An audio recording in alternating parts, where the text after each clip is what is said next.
முதலமைச்சர் செல்வி ஜெயலலிதாவின் தன்னிகரில்லா திட்டங்களால் உயர்கல்வியில் மாணவ மாணவிகள் சேரும் விகிதத்தில் நாட்டிலேயே தமிழகம் முன்னிலையில் உள்ளதாகவும் உணவு உற்பத்தியில் தொடர்ந்து முன்னோடி மாநிலமாக தமிழகம் திகழ்ந்து வருவதாகவும் சட்டப்பேரவையில் இன்று தெரிவிக்கப்பட்டது. தமிழகத்தில் அரசு ஊழியர்களுக்கான ஓய்வூதியம் தொடர்பான விவகாரத்தில் பழைய ஓய்வூதிய திட்டத்தை ஆராய அமைக்கப்பட்ட குழுவின் பணிக்காலம் 3 மாதங்களுக்கு நீட்டிப்பு செய்யப்பட்டுள்ளதாக சட்டப்பேரவையில் இன்று நிதிநிலை அறிக்கை மீதான விவாதத்தில் குறுக்கிட்டு பேசிய அமைச்சர் திரு ஓ பன்னீர்செல்வம் தெரிவித்தார். மாண்புமிகு தமிழ்நாடு முதலமைச்சர் இதயம் புரட்சித் தலைவி அம்மா அவர்களால் சட்டப்பேரவையில் அறிவிக்கப்பட்டவாறு பழைய ஓய்வூதிய திட்டத்தை தொடர்வதற்கான சாத்தியக்கூறுகளை ஆராய்ந்து அரசுக்கு பரிந்துரை செய்திட வல்லுநர் குழு ஒன்று அமைக்கப்பட்டது. 26/2/2012 அமைக்கப்பட்ட இக்குழுவின் பணிக்காலம் 4 மாதங்கள். இக்குழுவின் முதல் கூட்டம் 28/3/2016 அன்று நடைபெற்றது. குழுவின் பணிக்காலத்தை 25/6/2016 முதல் மேலும் 3 மாத காலத்திற்கு நீடித்திடவும் நடவடிக்கை மேற்கொள்ளப்பட்டு வருகிறது. திண்டுக்கல் மாவட்டத்தில் முதலமைச்சர் செல்வி ஜெயலலிதா உத்தரவின் பேரில் கடந்த 5 ஆண்டுகளில் 8 பாலங்கள் கட்டப்பட்டுள்ளன.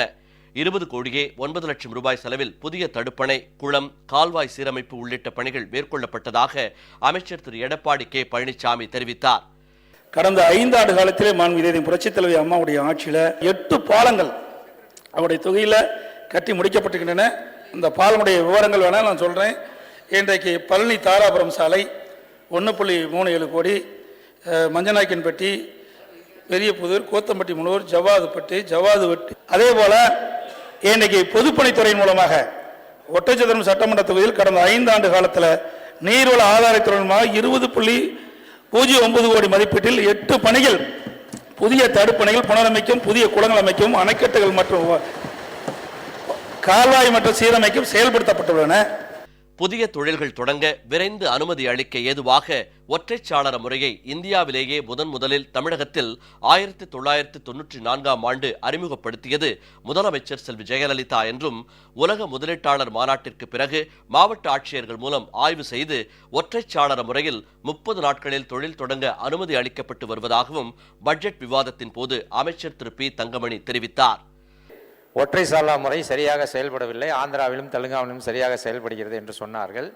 இந்தியாவிற்கே முதலாக சிங்கிள் விண்டோ சிஸ்டம் என்று சொல்லக்கூடிய ஒற்றை சாளர முறையை கொண்டு வந்தது 94ஆம் ஆண்டு மாண்புமிகு அம்மா அவர்கள் மட்டும்தான். இப்பொழுது உலக முதலீட்டாளர்கள் மாநாடு முடிந்ததுக்கு பின்னால் யாரெல்லாம் ஒப்பந்தம் போட்டிருக்கின்றார்களோ அவர்களுக்கென்று ஒவ்வொருவருக்கும் ஒரு IAS அதிகாரியை போட்டு மாதம் ஒரு முறை அது எந்த அடிப்படையில் இருக்கின்றது, எங்கே நிற்கின்றது என்பதையெல்லாம் ரிவ்யூ செய்து ஆய்வு செய்து அதற்குண்டான அனுமதியை வழங்கி கொண்டிருக்கின்றது.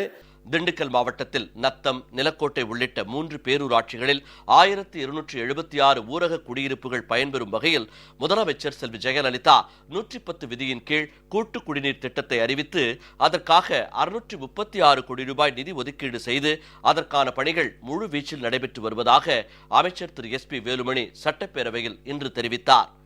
மாண்புமிகு தமிழ்நாடு முதலமைச்சர் புரட்சித் தலைவி அம்மா அவர்கள் 110 விதியிலே அறிவித்த ஒரு அற்புதமான திட்டம் திண்டுக்கல் மாவட்டத்தைச் சேர்ந்த நத்தம், அம்மைநாயக்கனூர், நிலக்கோட்டை பேரூராட்சிகள் மற்றும் 1276 ஊரக குடியிருப்புகள். திண்டுக்கல் நகராட்சிக்கான கூட்டு குடிநீர் திட்டம் 636 கோடி மதிப்பில் மாண்புமிகு தமிழ்நாடு முதலமைச்சர் புரட்சித் தலைவி அம்மா அவர்கள் 11/2/2015 தேதியில் அம்மா அவர்களால் அனுமதி வழங்கப்பட்டு நிதி ஒதுக்கப்பட்டு இதற்கிடையே திண்டுக்கல் மாநகராட்சிக்கான தனி கூட்டு குடிநீர் திட்டம் 70 கோடி மதிப்பில் மாண்புமிகு தமிழ்நாடு முதலமைச்சர் புரட்சித் தலைவி அம்மா அவர்களால் 14/5/2014 தேதியிலே அம்மா அவர்களால் அனுமதி வழங்கப்பட்டு பணியில் நடைபெற்று வருவதால் திண்டுக்கல் மாநகராட்சிக்கு ஒதுக்கீடு செய்யப்பட்ட 1.96 மில்லியன் லிட்டர் குடிநீரில் ஒட்டஞ்சத்திரம் சட்டமன்ற உறுப்பினர் மாற்றுக் கட்சியை சேர்ந்தவராக இருந்தாலும் கூட அங்கிருக்கக்கூடிய மக்களுக்காக மாண்புமிகு தமிழ்நாடு முதலமைச்சர் எவ்வளவு ஒரு அற்புதமான இந்த திட்டத்திலும் அவர் தண்ணி தரப்படுறதா சொல்ல வர.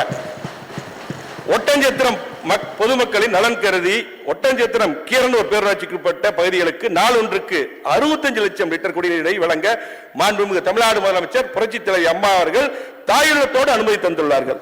இந்த திட்டம் 2017ஆம் ஆண்டில் நத்தம் கூட்டு குடிநீர் திட்டம் பயன்பாட்டுக்கு வரும்போது ஒட்டஞ்சத்திரம் தொகுதிக்கு உட்பட்ட கீரனூர் பேரூராட்சிக்கு இந்த கூடுதல் குடிநீர் வழங்கப்படும் என்பதை மாண்புமிகு பேரவைத் தலைவர் முதலமைச்சர் செல்வி ஜெயலலிதா மேற்கொண்டு வரும் தனிச்சிறப்புமிக்க திட்டங்களால் கடந்த 2011 முதல் 2014ஆம் ஆண்டு வரை தமிழகத்தில் 67 அரசு கல்லூரிகள் தொடங்கப்பட்டிருப்பதாகவும் முதலமைச்சரின் சிறப்பான கல்வி திட்டங்களால் இந்தியாவிலேயே அதிகமாக தமிழகத்தில் உயர்கல்வியில் சேரும் மாணவர்களின் விகிதம் 44.8% உயர்ந்துள்ளதாக தெரிவிக்கப்பட்டது.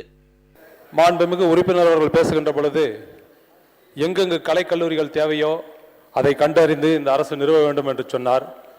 மாண்புமிகு தமிழகத்துடைய முதலமைச்சர் இதய தெய்வம் புரட்சித் தலைவி அம்மா அவர்கள் திண்டுக்கல் மாவட்டத்திலே 2 அரசு கல்லூரிகளும் அரசு உதவி பெறும் கல்லூரி 3 செயல்பட்டு கொண்டிருந்தாலும் கூட கடந்த 2011-16 ஆட்சி காலத்தில் தமிழகம் முழுவதும் 67 கல்லூரிகளை உருவாக்கி அதிலே திண்டுக்கல் மாவட்டத்திலே வேடஞ்சந்தூர் பகுதியிலே இன்றைக்கு சித்தூர் கிராமத்திலேயும் ஒரு உறுப்பு கல்லூரியை தொடங்கி வைத்து இன்றைக்கு தமிழகத்துடைய கல்வியிலே படிக்கின்ற மாணவர்களுடைய எண்ணிக்கை 2011 100க்கு 18 பேர் இருந்தாலும் கூட இன்றைக்கு 2014-15 கணக்கின்படி 100க்கு 44.8 பேர் இன்றைக்கு கல்லூரியில் சேர்கின்ற நிலையை உருவாக்கி இந்தியாவிலேயே தமிழகம் முதலிடத்தில் இருக்கிறது என்பதை உருவாக்கி தந்தவர் இதய தெய்வம் புரட்சித் தலைவி அம்மா அவர்கள் என்பதை இந்த நேரத்தில் சுட்டிக்காட்ட கடமைப்பட்டிருக்கின்றேன்.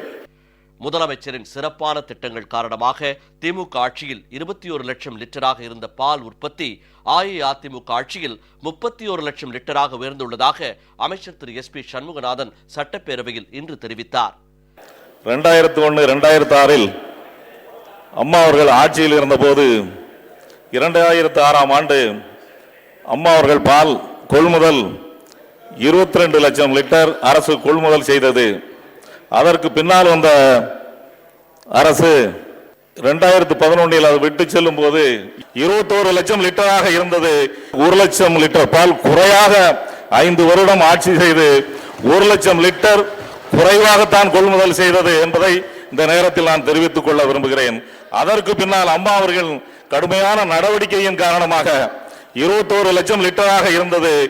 இன்றைக்கு அம்மாவின் அரசு கடந்த 5 ஆண்டு காலத்தில் 31 லட்சம் லிட்டர் இன்றைக்கு கொள்முதல் செய்கிறது என்பதை இந்த நேரத்தில் நான் தெரிவித்துக் கொள்கிறேன்.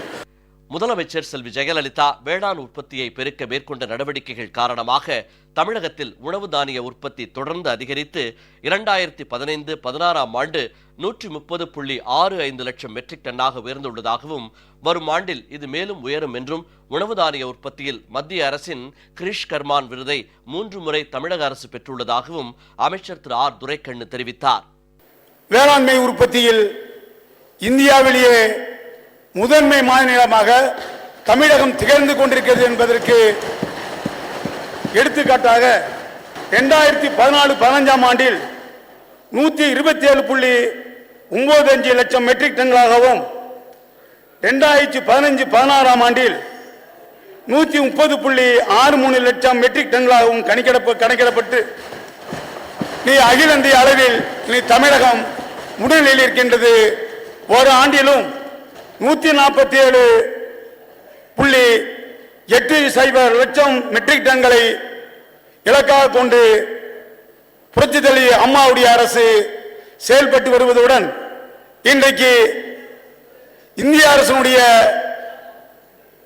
மிக உயர்ந்த விருதான கிரிஷ் கர்மான் விருதை உணவு தானிய உற்பத்திக்காக 3 தடவை இதிலும் புரட்சித் தலைவி அம்மாவுடைய அரசு பெற்றிருக்கிறது என்று சொன்னால் அது புரட்சித் தலைவி அம்மாவுடைய அரசுக்கு மட்டுமல்ல தமிழகத்திற்கே கிடைத்த மாபெரும் பெருமை வெற்றி என்பதை தெரிவித்துக் கொள்வதோடு முதலமைச்சர் செல்வி ஜெயலலிதா தலைமையிலான தமிழக அரசு செயல்படுத்தி வரும் அம்மா திட்டம் மூலம் தகுதியுள்ள மாற்றுத்திறனாளிகள் முதியோர்களுக்கு உதவித்தொகைகள் வழங்கப்பட்டு வருகின்றன என்றும் அம்மா திட்ட முகாம்களில் காலையில் மனு அளித்தால் அன்று மாலைக்குள் தீர்வு காணப்பட்டு பொதுமக்களுக்கு சான்றிதழ்கள் வழங்கப்படுகின்றன என்றும் அமைச்சர் திரு RB உதயகுமார் தெரிவித்தார்.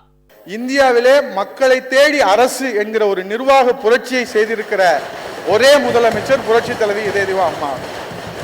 இது 1962 20 ரூபாய் முதியோர் ஓய்வூதியத்தை சென்னையிலிருந்து ஆரம்பிக்கப்பட்டது. இன்றைக்கு புரட்சி தலைவி இதய தெய்வம் அம்மா அவர்கள் தான் இந்தியாவிலே 1000 ரூபாய் முதியோர் உதவித்தொகை வழங்குகிற அரசாக இருக்கிறது.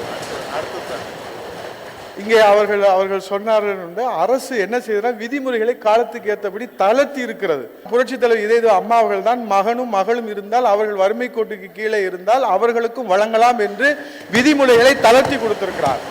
அதே போல மாற்றுத்திறனாளிகளுக்கு 60% இருந்தால்தான் பெற முடியும். ஆனால் தற்போது அதையும் 40% குறைத்து புரட்சித் தலைவர் அம்மா அவர்கள் விதிமுறையை தளர்த்தியிருக்கிறார்.